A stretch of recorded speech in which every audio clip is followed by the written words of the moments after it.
As I said, this is a continuation from 6 weeks ago when I first preached on legacy. And when I spoke about leaving a legacy last time, I spoke about how that can shape our life, how that can give us impetus to change some things and where to direct our life. And I covered why it was important, and I covered who could leave a legacy, and that would be everybody. But I left the question of how for another day. And today would be another day. And I want to tackle that, and I'm going to take a leaf out of my mum's playbook. And it's something more than just using a whiteboard. I'm actually going to try and leave us with a framework, a biblical framework for how we can narrow down the field of what God is calling us to do and what we can do about it. Because for every one of us, we have our own unique passions, our own unique skills, like God has made every one of us unique. And so how we leave a legacy in the next generation and how we leave a legacy for the next generation may be different for every one of us. But what kind of framework can we find in the Bible to help us identify that? And I want to do this by looking at the life of Moses. Now, I could have picked any of the narrative characters from the Bible, but Moses, it was just really easy to identify these things in Moses' life. And so we're going to look through Moses and see what fires us up and how we can leave a legacy. And to help us remember, I've got these 5 seemingly random pictures up here on the board. Some of you may recognize some of them. Some of you may recognize all of them. And by the end, I hope we can actually use these as prompts and reminders for us each day of how we can leave a legacy. Now, the first one that I'm going to suggest, first part of this framework, is an idea of passion. This is a whiteboard marker, fantastic. And I'm going to write that over Popeye. And we'll see why in a second. Proverbs 29:18 reminds us that without vision, people perish. That's the King James Version rendering of the verse. In the NIV, it renders it where there is no revelation, people cast off restraint. And the New Living Translation renders it when people do not accept divine guidance, they will run wild. You know, there are other renderings of this. You know, people perish, people become lawless. It's translated what would seem to be fairly differently. And when you have different translations like this across the translations, you need to look for the underlying theme, because the translators obviously found it difficult, on a difficult idea. And the picture here is not that without vision people die, although that may be the end result. The picture here is that without vision, without a unifying vision or revelation from God, they just become rudderless. It's not that they necessarily go somewhere bad, it's just that they don't go anywhere constructive. They just sort of appear all over the map. So what does vision have to do with passion? Well, Bill Hybels has a famous line. Vision is a picture that produces passion in you. It is allowing yourself to be captured by something which could be, and devoting yourself to achieve that. And we see that all the time, whether it be at an individual level or at a grand scale. And I just want to paint a picture here. Who here has ever been in love? Okay, I'll give you guys a hint. Whenever I ask a question, it should be fairly obvious whether everybody puts their hand up or nobody puts their hand up. Okay, I should never really see a half and half. So who here has been in love? Fantastic. Now, just picture a young guy. You know, his heart is captured by a young woman. And he has this picture or this vision of himself as her husband. Does his game start to lift? He starts to use deodorant. Okay, we're setting the bar fairly low here. He starts to use deodorant. This is not a self-story, by the way. Okay, he starts finding clean clothes. He starts paying attention in class. He gets a car that works. Okay, he has to show up to the potential father-in-law. He gets a car that works. Probably not a station wagon, but a car that works. He starts paying attention in school. He gets a job that doesn't involve, fast food. He studies hard. He gets his promotion. He will keep raising the bar and lifting his effort. if he is captured enough by that vision, it will transform him until he is the guy that she could fall in love with. Does that sound like, that's how vision can inspire at an individual level, is it not? Yeah.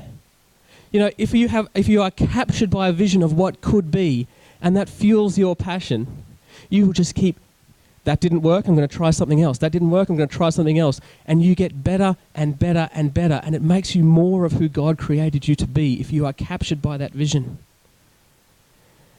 Another example is politicians. Now, they've got a lot of bad press lately, but a lot of politicians, they are captured by something that they want to see changed.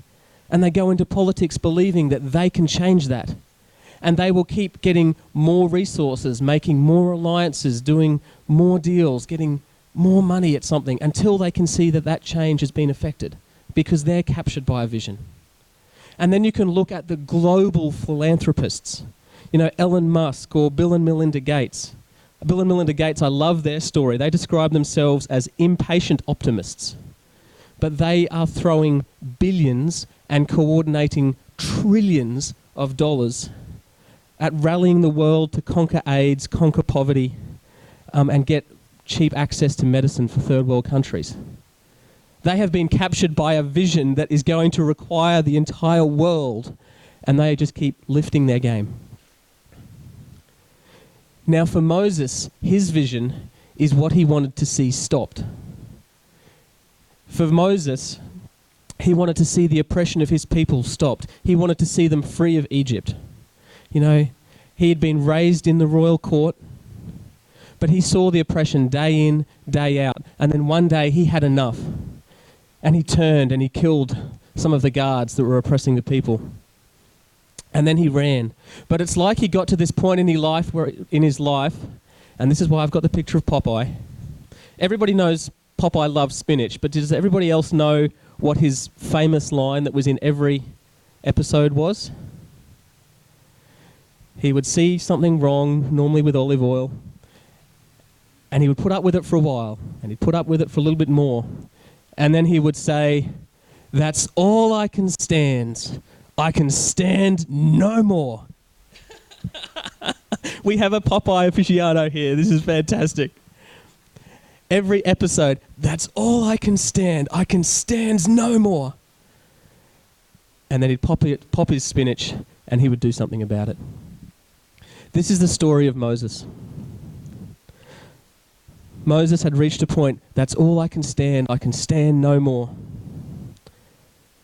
And he runs, the first time he runs, because he can't stand and it's not safe for him to be around that. But God meets him at the burning bush.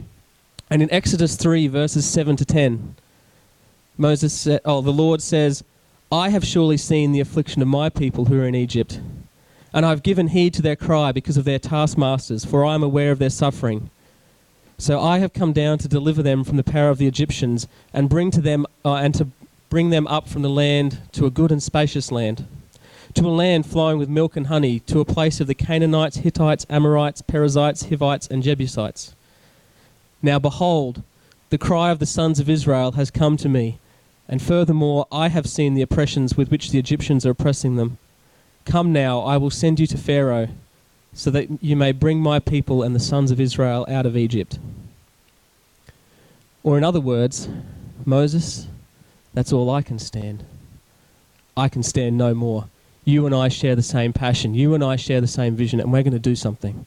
And God does step in. If you cannot stand something, if you cannot stand poverty, get around some poor people. If you cannot stand people not knowing Christ, get around some people who don't know Christ. If you cannot stand child slavery, watch some documentaries. Perhaps explore what it would take to get across to one of the countries where it's a problem, and expose your heart to that, and so that will feed your passion. If you have a vision of what life could be, or you have a vision of what should be stopped because that's all you can stand, that will feed your passion. And that is the first in this framework, for how we can leave a legacy, is you need to be fired up and be passionate about something. So then we get to the second one, And this is in Exodus 4. What's the famous question that God asks Moses? Anybody? He says, "What is in your hand?" Moses, what's in your hand? And what does Moses say? A staff. So I'm going to write this over the picture of the red frog, because there's a great story there. "What is in your hand, Moses?"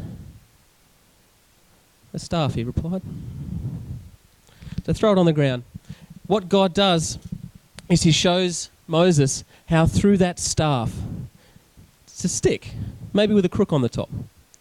It's a stick, but God says, through that stick, I'm going to do great things through you, Moses. And it's interesting, he actually tells Moses, you have to take that stick with you. And you would see all the way through, both in Egypt and then whilst they are wandering around, Moses always has that stick. You know, he's throwing it on the ground, he's picking it up, he's whacking sticks with it, or whacking rocks with it. But he carries that all the way through, because that is what God had put in his hand, and that's what God had decided to use. For us, we need to look what is in our hand. Now, God has given all of us something. And we don't need to over-spiritualize this. We don't just say, oh, what spiritual gifts has God given me?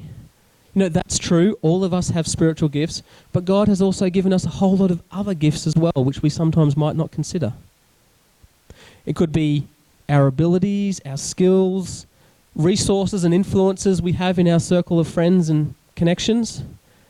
It might just be money. We might just be really good at making money and really good at giving it to other causes. It might be spiritual gifts. But what has God put in your hand that you could leave, that you could use to help change this world?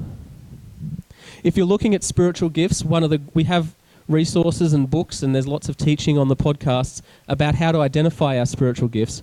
But the best way is when you work for God, or when you do something, what builds you up and encourages you and strengthens you that you enjoy as you do it.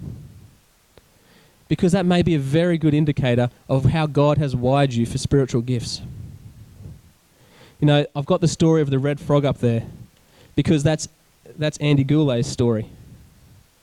You know, he could see all of these teenagers and youth that he had invested in for years, and they go off to schoolies and they were getting themselves into a whole lot of trouble. And so he goes down there, and for him it wasn't what is in his hand, it was what can I get at the local 7-Eleven. And he bought a whole box of red frogs. And that's how that started. But it was like, and that's not a good idea really, is it? Kids are mucking up, let's throw sugar at them. Okay, it doesn't make earthly sense. But he was obviously led by God, and God said, I'm going to use red frogs. And that gave them the excuse to sit around, because no kid says no to sugar. Let's be real. And through that entire chaplaincy network was born. What was in his hands? Red frogs. What was in Moses' hands? A stick. What has God placed in your hands that you could use to change this world? So that's the second part. What gifts do you have? Now the third one, and I decided not to put a picture of this up, but you can imagine, is what scars do you have? Or perhaps, what hurts do you have?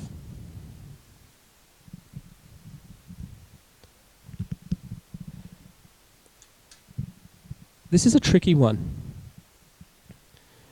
When we've been hurt, it's very easy for us to find our identity in that pain.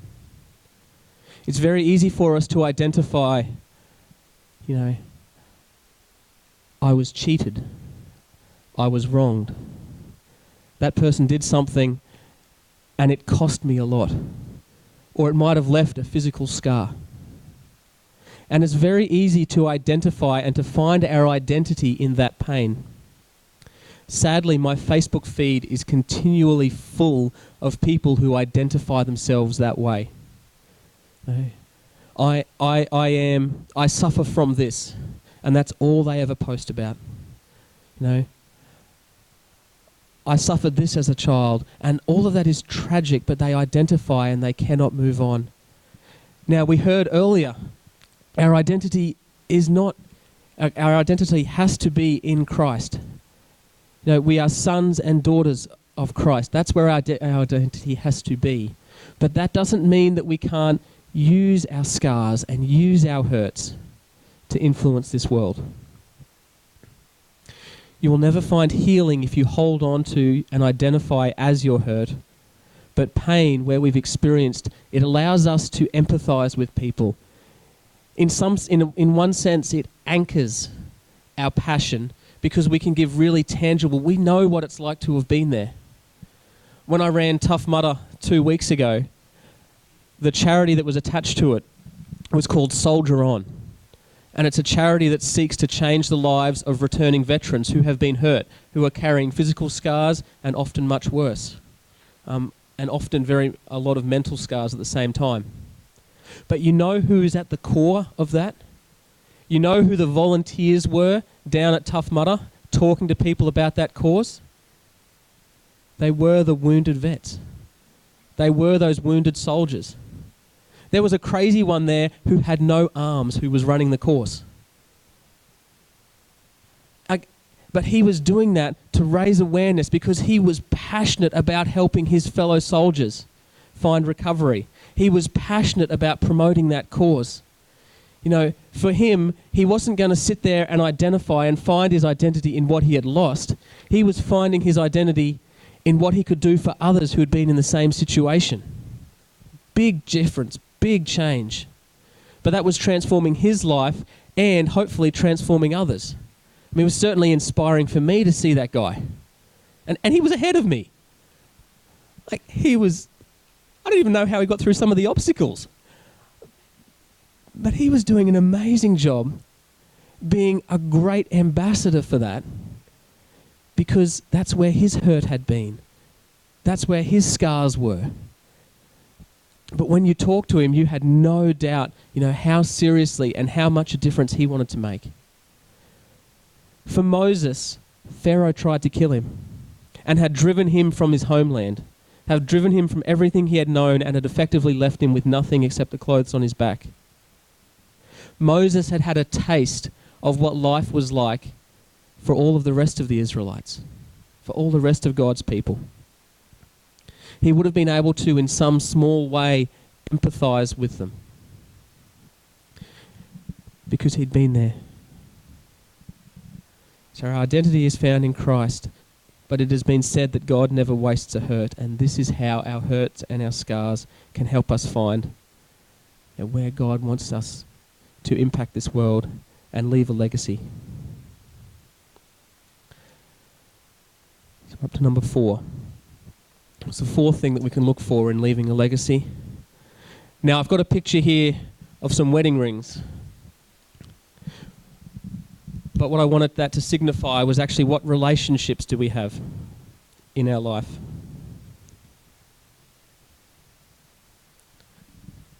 Now, I mentioned before earlier our circles of influence. But who can we recruit to help us change the world?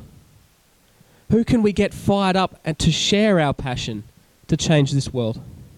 Who can we partner with to help leave a legacy? There's been so much debate lately about the definition of marriage. Okay?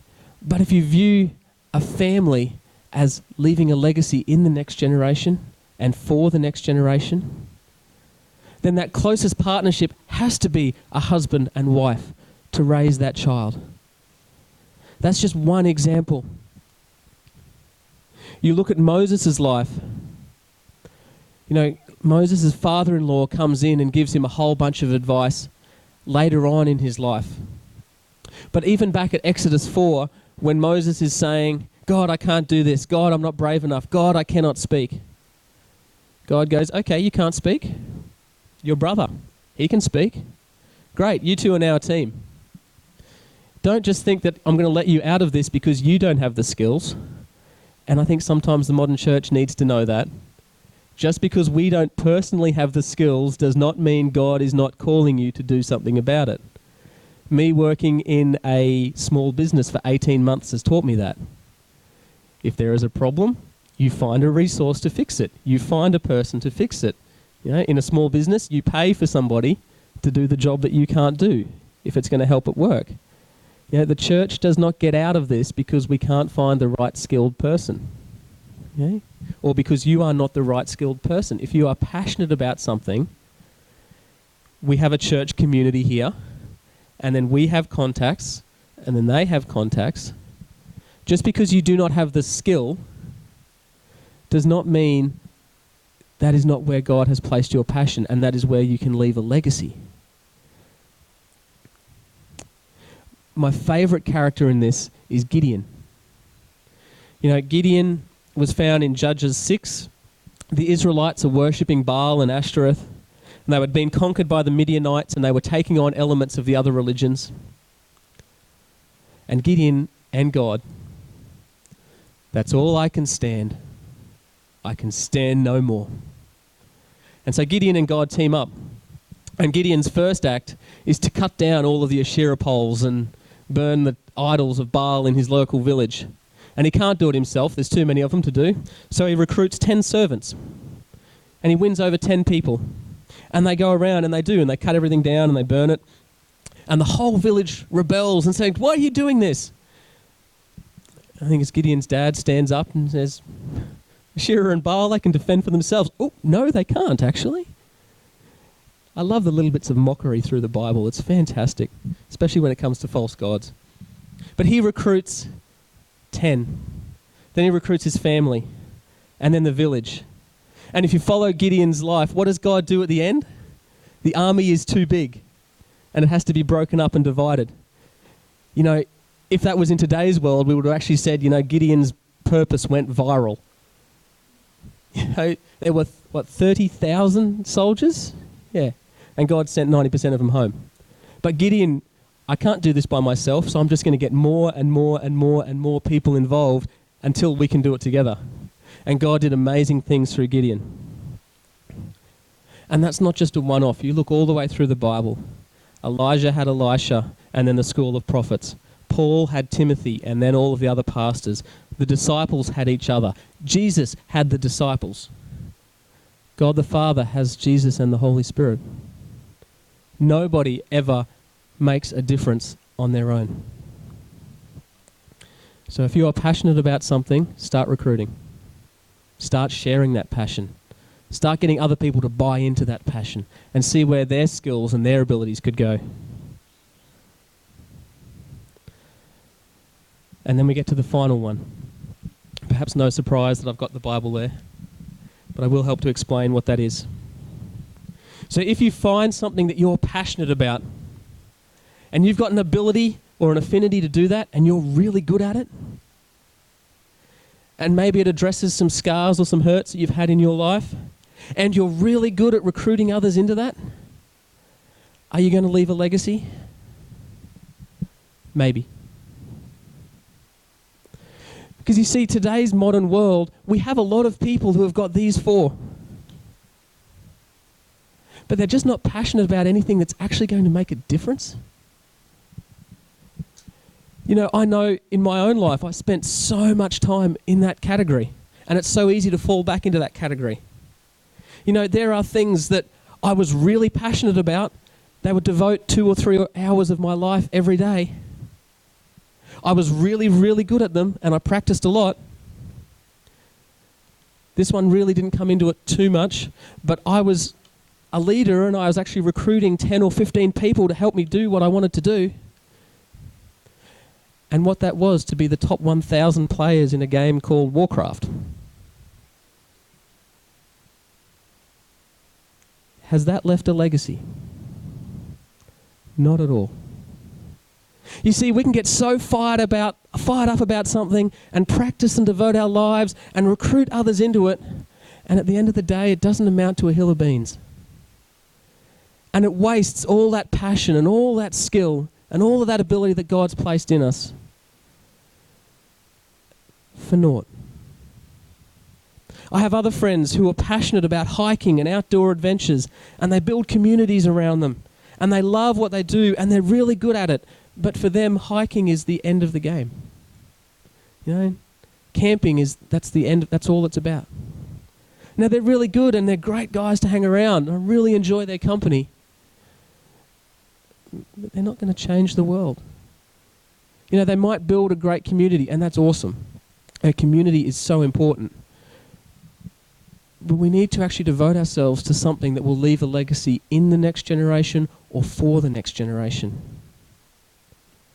And the reason I have put the Bible here is because that's where we can take our inspiration from. And for all of us, as I said, God has placed different passions and a different skill mix in us. And for all of us, we're going to find something different that resonates in the Bible. You could take your lead from Amos, caring for the aliens, the fatherless, and the widow. You could take your lead from Genesis, be a good steward of the earth, take care of it. You know, you can be a passionate Christian and a passionate environmentalist. You know, you can be a passionate Christian and a passionate social worker. You know, all of us should take our lead from the Gospels. Go and make disciples. You know, all of us should be passionate about introducing people to Christ. You could take your lead from Judges. You know, stand against foreign armies and false gods. You know, take our leading from Christ about healing and bringing healing to people. Healing the sick. But find something that the world needs. If you want to leave a legacy, you have to find something that this world is desperate for, whether they know it or not. Okay? And see if you can make a difference. For Moses, he could have lived comfortably and perhaps even passionately as a general or as an officer in the courts of Egypt. You know, he'd been raised in that environment. That was the predetermined path of his career. Even after he'd gone, he could have lived successfully as a shepherd. You know, we know he had the skills, we know he had scars, and we know he'd built a family. He could have lived quite easily. But that wasn't the need that God had set for him. God had said, no, it's all I can stand no more. And Moses, there is a need that we need to meet. If we want to leave a legacy, we have to find something that people need or that this world needs. And so what do we do with this? Well, that's why I had the video. What do we do once we've found something that we're passionate about? Meets all of those things? Well, we need to do something. If you take nothing else away from this sermon, let's do something, even if it may not work, because maybe it will. There's a great verse in 1 Samuel 14. You know, this is Jonathan attacks the Philistines, is the verse. And, you know, they see 30-odd Philistines up on a raised plateau at the top of a mount. And Jonathan has him and his shield bearer. And there's this great line.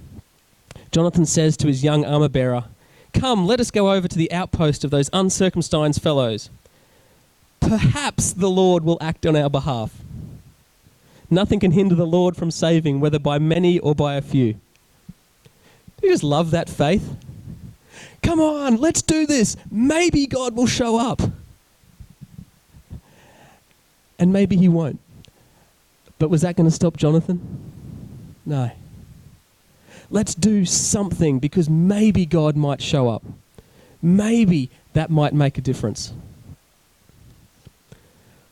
Like any preacher, I've been challenged by this message. And I've been speaking with Mark once or twice over the last month about an idea that I've had. And you know what? I thought, I have to do something.